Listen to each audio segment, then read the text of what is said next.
Hey buddies, welcome back to the channel love वाली vibe. और आप लोग देख रहे हो story Behad season 2। So friends, इस स्टोरी के लास्ट पार्ट में देखा था कि मीहू और पीहू ये दोनों परेशान बैठे होते हैं और सोचते हैं कि आखिर में अंकल ने ऐसा किया क्यों। ये दोनों सोचते हैं कि अपने अंकल से आके पूछेंगे। ये दोनों होटल जाते हैं, अपने रूम में बैठे होते हैं। अंकल का कॉल लगाया होता है। लगभग 15 से 20 मिनट बाद इनके अंकल इनके रूम में आ जाते हैं। मीहू और पीहू अपने अंकल की तरफ देखते हैं तो वो बोलते हैं, क्या हो बेटा, मुझे क्यों बुलाया? तो मीहू और पीहू बोलते हैं, बैठो अंकल। तो वो बैठ जाते हैं। अब मीहू और पीहू दोनों देख रही थी एंड अब वो बोलते हैं, आपने कुछ किया है क्या अंकल? नहीं तो क्यों? तो मीहू बोलती है, आपको पता है ना मैं कृष्णा को लाइक करती हूँ। हाँ, तुमने बताया था, इसीलिए तो मैं तुम्हारे लिए, तुम्हें खुश करने के लिए सब कुछ कर रहा हूँ। फिक्र मत करो, वो बहुत जल्दी तुम्हारी लाइफ में आ जाएगी। तो मुझे बोलती है, कैसे? उसकी फैमिली को हर्ट करके, राइट? तो जो मिहू और पीहू के अंकल थे वो बोलते हैं कि नहीं, ऐसे नहीं, तुम लोग को शायद पता नहीं है। तो बोलते, क्या नहीं पता अंकल? तो बोलता है कि बेटा, मैं तुम्हारे तो काम कर रहा हूँ, तुमने तो कहा था कि तुम्हें किसी भी पे कैशना चाहिए, तो बस मैं उसे ला के दे रहा हूँ। बट ये रास्ता क्यों अंकल? क्योंकि वो किसी के साथ में इस वक्त रिलेशनशिप में है एंड वो उसी की फैमिली को अपनी फैमिली बोल रही है। जब उसकी फैमिली को मैं हार्म कर दूंगा, कोई नहीं बचेगा, तो तुम उसके पास जा सकती हो और उसे सहारा देना। वो तुम्हारे प्यार में धीरे धीरे गिर ही जाएगी जब 24 घंटे तुम उसके साथ रहोगे। तो मैं ये बोल दिया, अंकल आपका दिमाग खराब हो गया क्या? ठीक है, आपका आइडिया बिल्कुल अच्छा था, लेकिन उसे पता है ना अभी कि सब कुछ आप कर रहे हो। आप ऐसी लापरवाही कैसे कर सकते हो अंकल? क्या अंकल आप भी? वेल, इन सब की बातों से मुझे पता लगता है कि मीहू और पीहू, कहते हैं ना, बुरी आदत वो बहुत जल्दी लग जाती है और अच्छी आदत बहुत जल्दी छूट जाती है। मीहू और पीहू वो भूल गए थे अपना पास्ट, वो भूल गए थे अपनी वो जिंदगी जिसमें वो एक छोटे बच्चे थे, हंसी खुश रहते थे। अब सर पे सिर्फ खुमार था, अकड़ थी, एक ईगो था एंड ये अब फुल्ली गैंगस्टर्स थे जो लोगों के सामने शरीफ थे लेकिन अकेले में, और कुछ लोगों के सामने they are the most dangerous person. तो म्यू के अंकल बोलते हैं, ठीक है बेटा, तो मुझे क्या करना चाहिए? तो बोलते हैं कि आप क्या करेंगे, मुझे खुद को समझ में नहीं आ रहा। उसे पता लग गया है कि ऐसा कुछ आप कर रहे हो, तो अगर ऐसा कुछ चलता रहा तो वो मेरी लाइफ में कभी नहीं आ पाएगी, बल्कि वो आके हम सबको ख़त्म कर देगी। तो म्यूग अंकल बोलते हैं, सच में? वो ऐसा कुछ नहीं कर पाएगी, तुम जानते हो अच्छे से, ऐसा अगर कुछ करने की कोशिश की तो उसे मार दूंगी, सर मार दूंगा, ऐसे बोलते हैं। तो म्यू खड़ी जाती है, वो गन निकालते हैं, अंकल के सर पर रख देती है, बोलती है, आपको पता है वो मेरे लिए क्या है? उसे छोटी सी खरोच भी नहीं आनी चाहिए, मुझसे बर्दाश्त नहीं होगा। जब पहली बार आपने गुंडे बजे थे ना एंड उसे इतनी चोट आई थी, मैंने उन सबको जान से मार दिया, क्योंकि उन्हों की हिम्मत कैसे हुई मेरी कृष्णा पे हाथ उठाने की। मैं जिंदा नहीं छोड़ूंगी, जो भी कृष्णा को हार्म करेगा मैं कोई दूसरा रास्ता निकाल लूंगी। कृष्णा को पाने का बट उसे कोई हार्म नहीं करेगा। समझ में आ रहा है आपको? तो बोलते, ठीक है बेटा, ठीक है, शांत हो जाओ। पीहू आती है, उसके कंधे पे हाथ रखते हुए बोलती है, शांत हो जा, सुन ले बात। तो बोलते, ठीक है, तू बता क्या करना चाहिए हमें? आई थिंक तुझे अब ये दिखाना चाहिए कि तू बिल्कुल शरीफ है, तूने तो कुछ किया ही नहीं है। तुझे इतना इनोसेंट बनना है और तुझे समझना है कि तेरे अंकल ने सब कुछ किया था। जो भी गलतफहमी के चलते हुए तुम ही बोलते कैसे गलतफहमी? तो बोलते वो सोचनी पड़ेगी ना। कोई ना कोई बहाना मार देंगे एंड फिर किसी ना किसी रीजन से तो उसके साथ में रहना, धीरे धीरे तो उसके साथ में फ्रेंडली होना। एंड आई नो मुझे कैसे कृष्णा को उस लड़के से दूर रखना है जिसके साथ अभी रिलेशन में वो है। तो बोलते कि कौन लड़की है आखिर में? तो बोलते वही जिसकी जगह पे कृष्णा आज आई थी वो मीटिंग अटेंड करने के लिए। तो जानती हो उसे? जानती तो नहीं हूँ बट सुना है उसके बारे में, देखते हैं कौन है ये। तो बोलते ठीक है, अगर मुझे कृष्णा को पाने के लिए अगर उसकी वो सो कॉल्ड फैमिली को मारना भी पड़ा तो मैं मार दूंगी, मुझे फ़र्क नहीं पड़ता। तो बोलते पता है मुझे तुझे फ़र्क नहीं पड़ता बट ध्यान से, तू कृष्णा को जानती है, वो कुछ भी कर सकती है, वो पागल है। बात सही है तेरी। मुझे तो ये समझ में नहीं आ रहा आखिर में उसने उसने हमारी हेल्प ना की होती तो शायद आज तक हम यहाँ नहीं पहुँचते। तो तेरी बात सही है, मुझे पता है उसने हमारी हेल्प की थी बट हमने कोई मर्डर नहीं किया था, राइट? और वैसे भी ये सारी गलती उस टीचर की थी, हमारी नहीं थी। हमारी लाइफ में एक के बाद एक ऐसे लोग आते गए जिन्होंने सिर्फ हमें नोच से खाना चाहा बट हम किसी से कम थोड़ी ना थे। हमने उन्हीं को लूट लिया, उनको इतना बुरा बर्बाद किया कि वो लोग बस तड़पते रह गए। एक्चुअल में होता भी ऐसा ही है। मीहू एंड पीहू उनके डैडी के चले जाने के बाद में उनके जो पड़ोसी में लोग थे वो अलग अलग बातें उनके बारे में करते थे। कुछ लोग इन दोनों को गलत नज़रों से देखते भी थे एंड कई बार उन्होंने गलत हरकतें करने की कोशिश भी की थी। बट इन दोनों ने कभी हार नहीं मानी।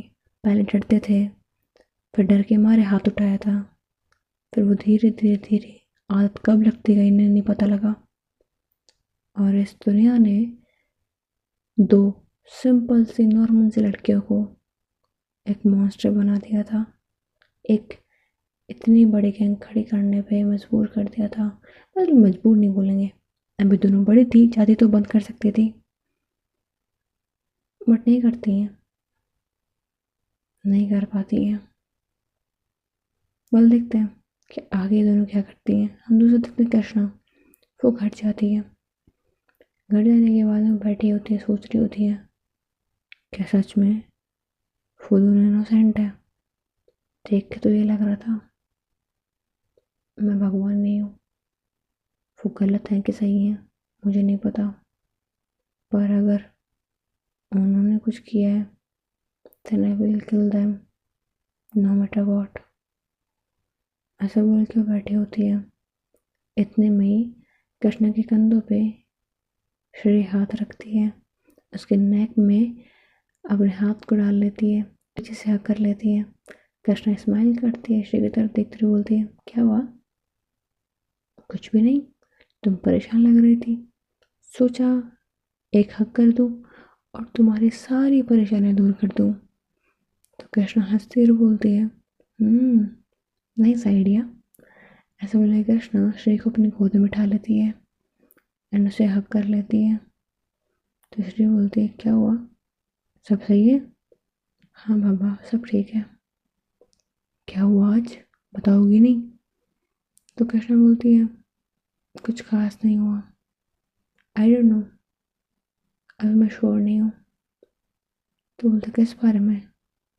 तुम्हें बताया था ना, मीहू और बीहू के बारे में। हाँ, वो आज जिस तरीके से देख रही थी थोड़ा इनोसेंट लगी बट कुछ फिशी भी लग रहा था। ऐसा कैसे हो सकता है, इन दोनों को पता ही नहीं लगा कि इन दोनों का नाम यूज़ हो रहा है, जो भी इतने बड़े गैंगस्टर के नाम से। ये कुछ अजीब नहीं लग रहा। और इनके अंकल वो मेरी फैमिली को हर्ट करेंगे क्यों? उन्हें क्या मिलेगा इससे? जितना मुझे याद है रणबीर ने कहा था कि उनके बॉस ने बोला है सब कुछ, और रणबीर को पता है कि उसके बॉस 2 लड़की हैं, ना ही कोई आदमी। तो फिर कैसे? या फिर उसके अंकल ने ये बात बोली थी एंड इतना बोला गया उसे कि ये उसके बॉस का ऑर्डर है, एंड सच में इन दोनों को नहीं पता था। वेल कृष्णा कंफ्यूज होती है। श्री कृष्णा का फेस को अपने दोनों हाथों में होल्ड करती है, उसकी आंखों में आंखें डालती है एंड बोलती है रिलैक्स, ओके।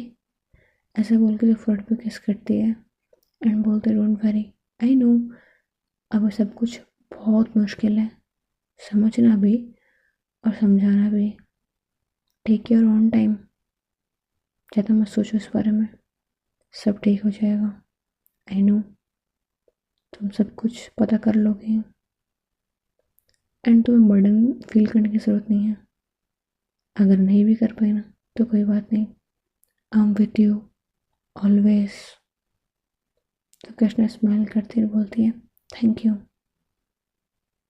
बट मेरे दिमाग में कुछ है, अगर वो सच है तो आपको मेरी हेल्प करनी पड़ेगी। तो श्री बोलती है जैसा तुम बोलो। ऐसा बोल के वो पीछे हो जाती है एंड कृष्णा कुछ बातें करती है श्री से। श्री बोलती है Krishna are you sure about that? या आई एम डेफिनेटली श्योर। तुम इतना बड़ा रिस्क क्यों ले रही हो? Please don't take this risk, तुम्हें कुछ हो गया तो? श्री ट्रस्ट मी, कुछ भी नहीं होगा, यू नो मी राइट। मैं कुछ भी इतना अग्रेसिव होकर नहीं करती हूँ, सोच समझ के फैसला लेकर रही हूँ, ताकि हमें पता लग जाए कि कौन दुश्मन है कौन दोस्त है। पर दोस्त तो मेरा कोई नहीं, बट एक्चुअल में कौन सच बोल रहा है कौन झूठ बोल रहा है, इतना तो पता लग जाए। श्री कृष्ण के सर पे हाथ रखती है एंड बोलती है ओके, जैसा तुम बोलो। ठीक है। वह सब लोग थोड़ा कंफ्यूज हो रही होती है। कृष्णा श्री को हक कर लेती है, उसे अपने सीने से लगा लेती है और बोलती है फिक्र मत करो श्री, सब ठीक हो जाएगा, you know that I love you. Yeah I know. And Shri Krishna अब एक दूसरे की तरफ बहुत प्यार से देख रहे थे। खिड़की से चांद की रोशनी आ रही थी, वो श्री के चेहरे पे जा रही थी एंड कृष्णा बस श्री को देखे जा रही थी। तो श्री थोड़ा सा ब्लश करती है एंड बोलती है क्या देख रही हो ऐसे? तुम्हें और किसे देखूंगी? ऐसे क्यों देख रही हो तुम? Because you looking so beautiful. Krishna पर यार मत करो। मैं परेशान नहीं कर रही, बस सच बोला मैंने तो श्री बोलती है तुम ना आजकल बहुत ज़्यादा फ्लर्ट करने लगे हो।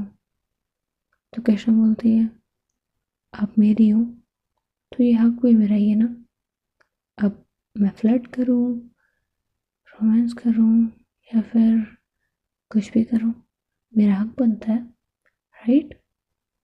तो श्री बोलती है बट प्लीज़ ऐसे मत देखो ना, कुछ कुछ होता है। तो कृष्णा बोलते हैं अच्छा क्या होता है? आई कॉन्ट एक्सप्लेन दैट, मतलब ऐसे ना दिल बहुत तेज बीट करता है एंड बस तुम्हारा ये फेस तुम्हारी आइज़ ना मुझे डिस्टर्ब करती है बहुत ज़्यादा। तो कृष्णा स्माइल करते हुए बोलती है सच में? हाँ बाबा, अब देखना बंद करो प्लीज़, कब से घूरे जा रही हो? मैं क्या करूँ, मेरी आंखें आपसे दूर जा ही नहीं पा रही। श्री फिर से ब्लश करती है, वो अपने बालों को अपने कानों के पीछे करती है एंड कृष्णा बस श्री को देख रही होती है। वो ये भी देख रही होती है कि बार बार श्री इधर उधर देख रही थी ताकि कृष्णा से नज़र वो हटा सके, लेकिन बार बार उसकी नज़र वापस कृष्णा पे आ रही थी क्योंकि कृष्णा उसे इतने प्यार से देख रही थी। तो फिर कृष्णा श्री की कमर में हाथ डालती है एंड उसे अपने क्लोज कर लेती है। श्री कृष्णा की आंखों में देख रही होती है एंड कृष्णा वो श्री के बालों को थोड़ा सा पीछे करती है, उसकी आंखों में देखती है एंड उसके धीरे धीरे क्लोज जा रही होती है। इन दोनों के लिप्स एक दूसरे के लिप्स से बहुत क्लोज थे, ये दोनों एक दूसरे के सांसों को फील कर पा रहे थे। एंड फिर कृष्णा अपने लिप्स श्री के लिप्स पे रख देती है बहुत ज़्यादा प्यार से, एंड उसके नीचे वाले लिप्स को अपने लिप्स के अंदर दबा लेती है एंड धीरे धीरे उसे किस करना स्टार्ट कर देती है। एंड ये चीज़ श्री को बहुत अच्छी लगती है एंड वो भी कृष्णा को किस बैक कर रही होती है। ये धीरे धीरे किस डीप होती जाती है, थोड़ी वाइल्ड होती जाती है, एग्रेसिव होती जाती है। इन दोनों को पता नहीं लगता कि अब कब किस करते करते उस चेयर से खड़े हो गए हैं एंड कृष्णा ने श्री को दीवार से लगा दिया है। अब कृष्णा श्री के लिप्स से किस ब्रेक करती है, उसके लिप्स के बिल्कुल पास में उसके चिक्स पे किस करती है, उसकी जो लाइन पे किस करती है, फिर धीरे धीरे उसके नेक पे किस करती है, लेग करती है, हल्की हल्की से बाइट करती है एंड धीरे धीरे और क्लोज जा रही होती है। वो श्री के शर्ट का एक बटन खोलती है और जगह पे अपने हाथ को अच्छे से चलाती है एंड फिर से उसे किस करना स्टार्ट कर देती है, कभी उसके लिप्स के कभी उसके नेक पे, एंड धीरे धीरे धीरे वो श्री को क्लोज जाती जाती है। एंड ऐसे ही ये दोनों बस एक दूसरे के साथ में बहुत प्यार से वक्त स्पेंड करते हैं। कृष्णा और श्री दोनों बहुत ज़्यादा खुश थे, एक दूसरे की आंखों में देख रहे थे एंड श्री बोल रही थी, तो तुम्हें जाना भी है? जाना तो पड़ेगा, काफ़ी टाइम से कॉलेज अटेंड नहीं कर रही हूँ, अब तो जाना ही पड़ेगा ना। I know, I miss you. Me too. I know ये मेरे लिए बहुत हार्ड है, बट मैं क्या करूँ, अभी जाना तो पड़ेगा मुझे। कल जाना ज़रूरी है? तो कृष्णा बोलती है, हाँ, नहीं होता ना तो नहीं जाती, बट आपके साथ में रहना है तो जाना ही पड़ेगा। श्रेय स्माइल करती है एंड वो कृष्णा की बातों को समझ जाती है और बोलती है, I am waiting for you, don't worry, सत इंतज़ार नहीं कराऊंगी। कृष्णा से बोल के स्माइल करती है एंड श्री की फोrehead पे किस कर देती है एंड दोनों सो जाते हैं। नेक्स्ट डे होता है, वक्त गुजर रहा होता है, कृष्णा अपने घर की तरफ निकल जाती है। श्री अपने रूम में बैठी होती है, उसकी आंखें नम होती हैं, वो सैड होती है, कृष्णा उससे दूर थी, बट फिर अपना कंट्रोल करती है एंड बोलती है, दूर गई है, थोड़ा वक्त लगेगा, बट मुझे वेट करना होगा। उनको शांत करके अपने ऑफिस चली जाती है। सो हे बडीज, आज के लिए इतना ही। होप सो कि आपको ये कहानी पसंद आई हो। अगर आई है देन प्लीज़ वीडियो को लाइक कर देना एंड चैनल को सब्सक्राइब कर देना। स्टोरी भी शॉर्ट इसलिए आ रही है क्योंकि मेरी तबीयत इतनी ठीक नहीं है। Thanks for watching, bye buddies.